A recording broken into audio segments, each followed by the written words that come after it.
Oh, thank you very much, Dr. Matosi, and I'm really excited to be here. This is going to be a fun time for us to work with you and your members, and I think it'll be really good for the community and for the patients as well. So, myself, I've been in the industry for about 35 years. I started with Coherent, if you remember them, with the lasers, with ophthalmology lasers for green light lasers and SLT and capsulotomy lasers and all these different things that we sold for years and years and years. And so when I was introduced to the Tixel technology, I was especially drawn into that because we can get a lot of the benefits with the Tixel that we don't have side effects that lasers might bring. So it just gives a better ophthalmology experience for the clinician as well as the patients. So I'm excited to do that without having some of the drawbacks. And we'll cover some of those tonight as we go through that. So having been in the industry for a long time, I'm happy to entertain any type of questions you have. I'm an engineer by training, but I also ran all of our clinical trials on this particular device, as well as the FDA clearance. So I'm familiar with the regulatory aspects as well, and happy to introduce or discuss any questions you may have. So tonight, again, we're thankful to be here as part of the team here. This is presented only for GP Opto members. This is not really for other people. It's a special offering that we have just for you. So one thing that I'll mention to you first, you may have seen the invitation that said there's a flash sale coming, and I'll explain why that is. July is National Dry Eye Awareness Month. And because of that, we're actually going to be on television over 200 times on TV. This is national TV that's going on. There's two different things that are going to be happening. One is business oriented. So this is how do I integrate the Tixel into my practice? What is my return on investment? How do things work as a practitioner to really understand the business angle of this? And these will be on Bloomberg TV and CNBC and Fox News and those type of networks. We also have a patient-oriented angle that will happen as well. So what is dry eye? How does Tixel help with dry eye? Those types of things. And they will show on the Lifetime Network during daytime TV, which is a prime audience for patients who do have dry eye disease. So with that in mind, what we do is we have the current contracted price for GP Opto. That doesn't go away. That stays in effect for years, but we're actually offering a special price to get you ready for those phone calls. The last time we did this, we had thousands of patients calling for aesthetic procedures. Now that we're doing this for the ophthalmology world, we anticipate the same type of thing. So we want to refer all of those patients to your practice and get you ready to be prepared for that when they do start calling saying, I live in this city or that city, where do I go to get treated? We want to refer them to you. That's why we're having this flash sale right now. So without further ado, let's back up a little bit and say, what is Tixel? How is it developed? What does it actually do? Well, as I mentioned, we've been around since 2011. We've been selling devices for well over 10 years, and we are treating people like you see here for aesthetic things. These are dermatology applications. So you can see their wrinkles were going away. You can see we're treating bags under the eyes. We're treating the crepey skin under the eyes and even hooding on the upper eyelids. And when people saw this and had this, they're like, hey, that's great. I look better. But guess what? I don't need to use my eye drops any further. And we're like, really? How can that be? So we actually did a little study. And the first study was like, does this really work? Does it really help with dry eye? And sure enough, we found that what the patients were reporting to us is in fact the truth. So we did another study to say, okay, what is the optimal setting? What should we do? Should it be once a month, once every week? What is the optimal setting and the optimal protocol? So the second study we did was a prospective study to look at how do we optimize the Tixel specifically for dry eye.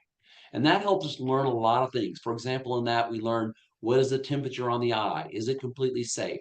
Does it kill Demodex? The answer is yes, it does. And so we learn a lot of basic science in that study as well, because we are trying a wide range of things to really optimize it for dry eye. That led us to the third study. And some of your colleagues that you can see here helped us with this study. It was a multi-center study that we did to really look at what is the effectiveness compared to other technology on the market. This particular study looked at us compared to LipiFlow, a thermal pulsation device, and how do we stack up for that. I'll come back to those results and tell you a little bit more details about that, but that's what we call the FDA study. It's what has got FDA clearance specifically for dry eye disease and meibomian gland disease. And then recently we just had this additional publication which talks about the real world. So now that we've seen the clinical evidence in a sterile, clinical controlled environment, what's happening in the real world? So this final publication depicts on what's going on in real practices across the United States. Do we get the same effects that we thought in a clinical trial? And the answer is yes, we are getting great results as we expected. So that's nice to know. In the real world, it works just as well as in a clinical trial. So with that, interesting about that is it's a single modality. Some other technologies such as IPL and other things, you need to have multiple modalities, whether that's manual expression or whatever, but Tixel is always a single modality. This means you can get done very quickly. It's less than 2 minutes to treat both eyes. So here's a quick introduction from one of our doctors who helped us do our original study. Together with Professor Sunil Shah from Birmingham, UK, we completed in early 2021 a multi-center clinical study on 113 patients suffering from different degrees of meibomian gland disease. We used the Tixel device as a single intervention modality in a study with very impressive results. This is our treatment protocol. All qualifying patients received 3 Tixel treatments 2 weeks apart. Treatment is done on the lower and upper eyelids and typically takes less than 2 minutes. This is the treatment procedure. Gently cleans the skin to remove makeup. If required by patient, you may apply analgesic cream for 15 minutes and wipe dry. Perform 5 to 6 shots directly below lid margin next to each other. Repeat 5 to 6 shots a little bit lower.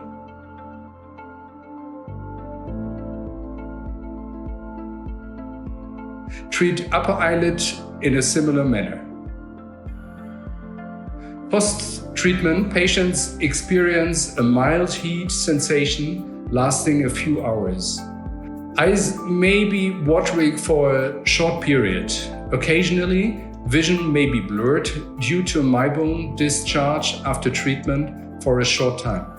In our study, a few patients experienced mild skin erythema, which resolved after 1 to 2 days. How does Tixel work on dry eyes? Tixel generates a matrix of discrete uniform thermal dots on the skin. The dots are superficial, less than 250 microns deep. There's just a quick overview of the actual procedure itself. It looks like we have one question that's in. Maybe I should address that now before we go on. So the question that we have 2 questions actually, Lee. One is, in the videos that we just saw, there was no corneal shield that was used. Do you recommend the use of a corneal shield during the Tixel procedure, or is it not necessary? So during the clinical study, we did not use any corneal shields. However, the FDA does recommend that you should use them if you have any reservation whatsoever on doing the treatment. So while it's not an absolute contraindication not to use them, the FDA does recommend we use them. If you do decide to use them, you should use the plastic shields. And so we located in there the manufacturer who makes those plastic shields. We actually provide a set for you. So if you do choose to use them, we'll have them for you. But it's the plastic ones, not the metal ones, that we actually provide for you. Thank you for that answer. And the other question we have, at the start of your presentation, you showed the dermatological procedures for which Tixel was used. So can this singular device be used for the wrinkles and other dermatological conditions that you showed? That's a great question, and we get that quite a bit. So what we did in the software, and you'll see that in just a moment, we actually designed it to be very delegatable. So the Tixel Eye is completely dedicated to you doing dry eye procedures, meaning it's fully optimized. There's no settings, there's no questions on what to do. You simply turn it on and hit play and then hit stop. It's stop, start. That's it. That's the only setting in there. So the Tixel Eye is designed to be delegated. So if you're an ophthalmologist or an optometrist, you can delegate it to a technician or other staff. You don't have to run it. So if you're doing cataract surgery all day or LASIK surgery or whatever, you concentrate on that and delegate it. It's completely safe to be able to be used that way. But with that said, we do have the other Tixel products that are used for all the aesthetic procedures. So with GP Ophtho, we actually put together a price, and Jim helped us with this to put together a nice package for you so that you can get both devices at a very, very good price. And I'll mention that toward the end of the presentation, how you can accomplish doing both the aesthetic and the dry procedures in a very attractive price. Perfect. Thank you. So how does a Tixel eye work? Let's look at this. What is Tixel? So it is not a laser. It's not radiofrequency. It's not IPL. In fact, there's no radiation whatsoever. That makes it nice for the patient who's there for 2 minutes, but it even makes it better for the clinician who's operating it all day long. No radiation. So the operator, in theory, could be pregnant or whatever. We don't have to worry about those things. There's not even any eyewear that the operator has to wear at all. So again, it's very gentle pressure combined with controlled heat. And that combination is what gives us the therapeutic effect we're looking for. Again, it's 2 minutes for the upper and lower eyelids on both eyes. If you were perfect, it's 40 pulses, 40 seconds. But you have to talk with the patient a little bit and move from side to side. So it does take about 2 minutes to do the full procedure there. So again, what is the details of how it works? Well, it is proprietary, what we call thermomechanical action. Thermo for heat, mechanical for the pressure, and this action which uses very short pulses of heat with simultaneously controlled pressure. The tip that actually touches you is a blunt pyramid. They don't pierce the skin, they don't penetrate the skin, so there's no bleeding, no bruising, none of that type of stuff. It simply presses on the skin. And because there's no penetration of the skin, there's low downtime, no bruising, no side effects, and very low pain, if any, feeling whatsoever. What's also interesting is that it's very high heat. And so this high heat is important because when it's not touching the skin, we want it to self-disinfect. If I happen to touch one eye and it maybe has some blepharitis or Demodex, in between that pulse, it's going to sterilize. So I'm not transferring it from one eye to the other, or maybe a chalazion from one eyelid to the other. It's completely self-sterilizing in between every single pulse. Whether it's bacteria, viruses, or mites, it's sterilized in between each pulse. When it touches the actual eyelid skin, when you look at the skin itself, it's only 48 degrees. And why that's important is because we don't change any pigmentary changes. So it doesn't cause hypopigmentation in patients with dark skin, and it doesn't do hyperpigmentation on patients with lighter skin. We have no pigmentary changes at all. When you look further down into the actual eyelid itself, it's got a therapeutic effect of about 40 degrees centigrade. The studies show that this lasts for about 2 to 4 minutes, which is enough to melt the meibum in the gland and allow for some extrusion and liquefaction on that. And on the cornea side, it doesn't raise the temperature, but maybe about a half a degree. So very safe for the cornea, very easy to use on that, a very, very minor increase of the actual temperature on that. It looks like there's a question about the temperature, so I'll answer that before we go on to pressure.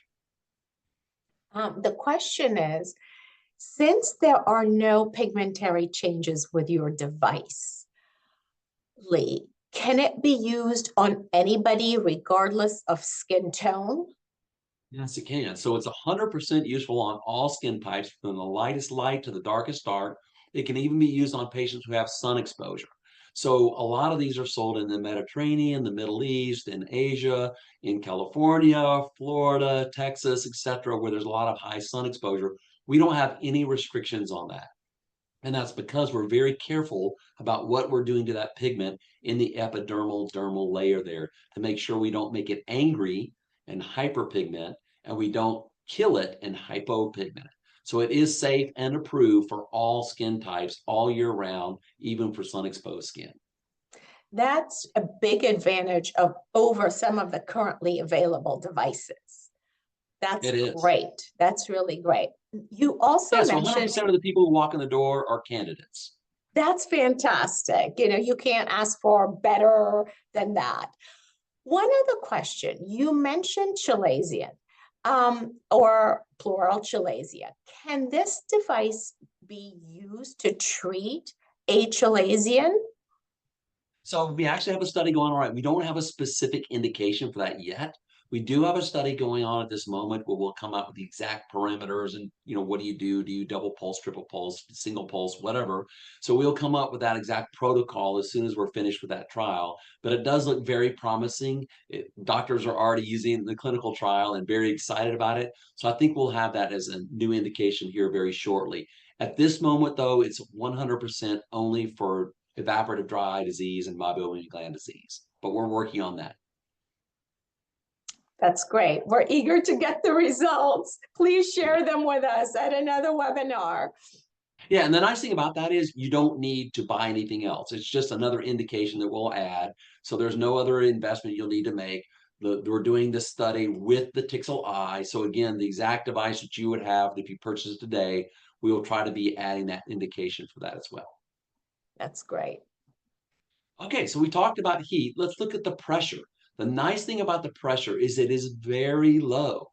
When you look at the average pressure we were actually putting on the upper eyelid and on the corneal side, the conjunctival side, is it's actually less pressure than to insert a contact lens. So if you're wearing contact lenses, dailies or whatever else, it's very, very low pressure on the anterior portion of the eye. And because the globe of the eye is flexible, on the posterior side, it's even less. So the flexibility of the globe does allow to dampen that pressure. So it's almost negligible on the retinal side. So we don't have to worry about any damage at all to the eye. Now, there may be somebody who has a very strange problem with their eye. And of course, you need to consult that condition. But the Tixel itself does not introduce any additional pressure to the anterior or posterior portion of the eye. Looks like there may be one more question now. The question was about Fitzpatrick, the Fitzpatrick skin scale. And you said it can be for anybody from the lightest light to the darkest dark. That's right. From skin type 1 to 6 on the Fitzpatrick scale, which is all skin types here. We have no restriction on that whatsoever. And that's the same is true also for our aesthetic device. So if you were to look at our aesthetic devices for wrinkle and age spots and things like that, there's no restriction on that. It's all skin types that you can be treated from Fitzpatrick 1, Fitzpatrick 6. Great. Thank you. Just as a quick overview, and again, 2 minutes for both eyes, 10 pulses on the lower, 10 pulses on the upper, another 10 on the lower for the other eye, 10 on the upper eye. And so with 40 pulses, 40 seconds, you're completed both eyes. This is nice because you're treating all the meibomian glands. Some other things are restricted to just the lower or whatever. We can treat the entire meibomian glands on everything. Again, nice heat on the surface. It's only for a few milliseconds, but it has a thermal effect that lasts for minutes to give us nice liquefaction of the meibum. Again, on the inner side, again, very, very safe, only raising the temperature about a half a degree and very low pressure. In addition to that, there's nothing that touches the eye. I know other things have applicators and things like that touch the eye. We don't touch the eyeball itself, so there's no possibility for corneal abrasion from the device itself. Again, no radiation, no bleeding, no pain really. You can use anesthesia if you want, but during our study, we found that over 90% of the patients had no anesthesia whatsoever. And again, no goggles for the operator, so it's very easy to see. You don't have to wear the green goggles that they use with other devices. It's 3 treatment sessions spaced 2 weeks apart. So in 1 month, you're done. Today, 15 days later, and then at day 30, you're completely finished with the protocol there. But what's interesting is patients reported the improvement during the very first treatment. So even though we recommend doing all 3 treatments, it's a very easy and simple protocol done in a month. Patients start feeling effects earlier than the month is over, though. Is there a question? Yes, there is another question. In the pattern that you're showing on the slide, Lee, there is no overlap of where the head touches the skin. What happens if there is unintended overlap in the pattern? There's no problem. So we actually tested that, and we actually did 100% overlap, meaning we double stacked them just to see. Again, it's not a problem there. So when we're treating this, we call this fractional resurfacing, meaning we're only treating a fraction of the skin itself, and the rest of the skin is untouched. It's healthy. So at maximum is 20% skin coverage. So if I were to stack them immediately adjacent, it would only be 40% of the skin, meaning 60% of the skin is still completely untouched. So it doesn't have a problem there if you do happen to stack it there. We did this test in the study and show with the FDA that even double stacking, there's no problem whatsoever. We do recommend that you put them adjacent to each other because you do get a better therapeutic effect than if you spread them out. But you can see in this diagram here, there's 5 pulses. Some people have a smaller eye than others. Some people you might need 6, some people you need 5. So it just depends on that individual person's anatomy, whether you need to do 5 pulses per row or 6. And again, that gives you the flexibility on what you want to do. Thank you. Great answer. All right, so let's look at some of the clinical findings here. This is from the pivotal study that we did. Again, it was a multi-center masked double-arm comparison. We did the measurements and things like that. No adverse effects reported. Significant improvement reported as early as the first treatment. But let's just look at some of the details here. So on tear breakup time, this is invasive tear breakup time.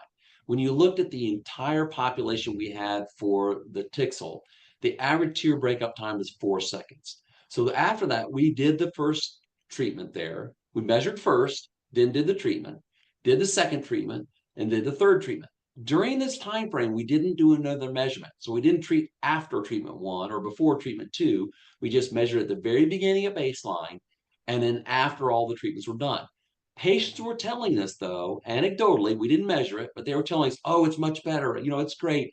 I don't need my drops instead of 6 times a day, I need it 3. But we still didn't change anything. Said, okay, we'll measure it later. When we measured, we heard exactly what they did. We saw that their tear breakup time had significantly improved. And what's really interesting, when we measure them 3 months later, it continued to improve. So it gives us this feeling that there's some sort of rejuvenative effect that we're getting. And we've looked into this further to find it's not only just the meibomian glands, but also the muscles. So that means if the vicularis muscles and everything are squeezing better, if the eyelid is functioning better as a whole, it's going to be able to extract that lipid layer better than in the past. So we're making the skin better, the muscles better, the glands better, everything is better, and that's all contributing to this increase. And that increase stayed at that normal level for about 6 months. Now remember, this is for all cases, whether it was mild, moderate, severe. So again, your mild cases are going to probably last longer. Your more severe ones might need a checkup in 6 months or 9 months or a year. So we now have data in the European study that shows that this stays in the normal range at 1 year. But some patients who have a more severe case may need a treatment at 6 months. So we generally tell the patients, hey, come back in for your checkup at 6 months and we'll see where you are. You might need a touch-up, or maybe you can go another 3 or 6 months. And that's totally up to each patient's individual condition. We also looked at the other things like meibomian gland scores. And so here again, we saw that even after the treatment, we saw continued improvement.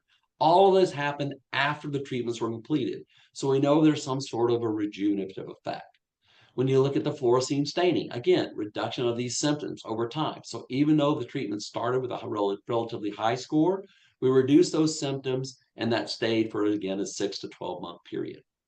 If you look at the more subjective scores, such as OSDI, again, you see a blended average from the mild, moderate, severe patients we had at about 46, but reduce those symptoms significantly to down to that normal range of about 20. And again, that stayed there for a long time. What's interesting for me as a scientist is I was looking at the objective scores, but a lot of ophthalmologists are telling us that this is the most important. How do my patients feel? What are they saying? What are they reporting? Are they happy? Are they telling their friends? That this score is one that they look at the most, because if the patients are happy, then everybody's happy. So I'll admit that I missed it, but this is what I'm hearing nowadays is the most important score. So it looks like there's the question here.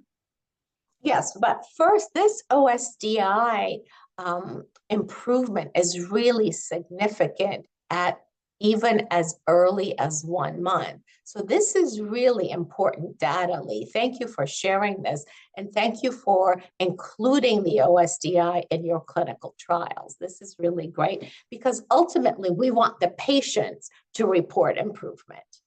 That's great. It doesn't matter how good their tear breakup time is. If Exactly. they're not happy, they're not happy. We want them to be happy. Exactly. You got that right. You mentioned that some people may need a touch-up, at 6 months or something like that. Would the touch-up be a series of 3 again, or can you do a singular treatment? You can do both. And again, what we're finding in Europe, they're a little bit ahead of us in Europe. They're almost a year and a half ahead of us. So some patients may need 1. Some patients may need all three. It really depends on the severity when they first entered the use of it and where they are afterwards. So how much improvement did they get? We're also finding that a lot of patients who have LASIK, cataract, and other surgeries are having concomitant exacerbation of dry eye, or maybe they didn't even have dry eye, and now they've had surgery and they see these symptoms. For those patients, it's usually a little easier. So if it's kind of totally related to the surgery, then theirs lasts a lot longer and it's easier to fix. But if they had dry symptoms before the surgery, then they had surgery, it may need more like 3 treatments instead of 1. Got it. Thank you. Yeah. So again, one interesting thing we saw is on the more severe patients, we had more approval. Again, if you remember what we had, we were comparing against LipiFlow. And so for us, even though we had more severe patients in our arm, just by luck, we also had more improvement. The nice thing about that is you can think about your patients. Oh my goodness, here's that patient. What should I do for them? Even if they're a severe case, we can get very significant improvement and actually better than what we saw in the LipiFlow arm. So that again is the clinical data that we saw in here. Again, I mentioned this earlier. This is a user interface. When it turns on, you'll see this. You literally see this button. You touch it, and it goes from that to red. Red is ready. That's standby. Standby, ready. That's it. There's no other settings, nothing else you have to do. Very simple. And this is why the FDA allows us to delegate this to even a non-physician, a non-optometrist, non-ophthalmologist. It can be a PA, a nurse practitioner, a nurse, or a technician, according to what your level of the experience that that person has and your comfort. So we see mostly at the beginning, the doctor is doing most of the treatments, but as their comfort level becomes happy and they're used to it, then they'll delegate to other people here. But very simple to do. Again, about 5 to 6 pulses along the eyelid. Move down about 4 millimeters, do 5 to 6 more pulses. Repeat on the upper eyelid, and you're finished. Move to the other eye, and you're done. Here's a quick video showing you how it works. You can see that the patient's moving along. Again, not the big, but it is a strange sensation because somebody is touching your eyelid. So it's very strange. And we normally do the first pulse first. Okay, Mrs. Smith or Mr. Jones, I'm going to do 1 pulse. You do the pulse. How did that feel? Okay. Do you want me to keep going? Yes. So you do the next remainder of the row. How was that? It's okay. You do finish up the lower lid. At that point, a lot of times we do see a pretty pronounced amount of tearing. So they may need to dab their eyes and that type of thing. Move to the upper eyelid and then switch to the upper eye. But very simple and easy to do. It's very quick, super easy to do, and super easy to teach. So in summary, again, the thermomechanical action is used on both upper and lower lids. It's a three 2-minute treatments that are 2 weeks apart, a single modality, no need for manual expression. You don't have to do anything with the tweezers and forceps. It gives major relief of symptoms very early, even during the treatment protocol, and very early within a month, as you mentioned. It has lasting effects, at least 6 months in the USA, but we're seeing internationally that's out 12 months now. The tip self-disinfects between each pulse, so you don't have to worry about transferring Demodex or any kind of bacteria or viruses from one place to the other. There's no single-use disposable, which makes it economically viable for you. And again, it's delegable in most of the United States. That's it. If you have any questions, please feel free to reach out to me. If you want to find out more who your local sales representative, you can always send an email to sales@tixel.us, or you can reach out to me directly. I'm happy to answer any other questions you may have. We don't have any other questions. Your presentation was wonderful, Lee. You really helped us understand that Tixel is not a laser. It is not IPL. It is not RF. So if somebody said, what is it, doctor? What's the best way a physician or a technician can answer that question? Yeah, I think we usually tell them it's controlled heat and pressure.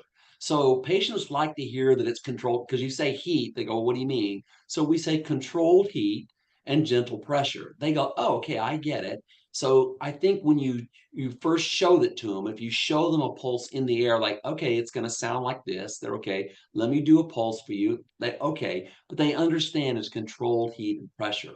And then you can also tell them there's been a lot of clinical studies on this around the world. We know it's safe on all skin types. The device's brother or sister product has been used around the world on all skin types. It doesn't cause discoloration of the skin, We know what the pain threshold is. It's very low, very tolerable. But I think those words, controlled heat and pressure, are kind of the keys for the patient to understand what's going on. Great, great advice. Thank you very, very much, Lee. And Well, congrats thank you so again much, Dr. on the Matossian. I really whole appreciate you FDA having us clearance on. process. Thank you.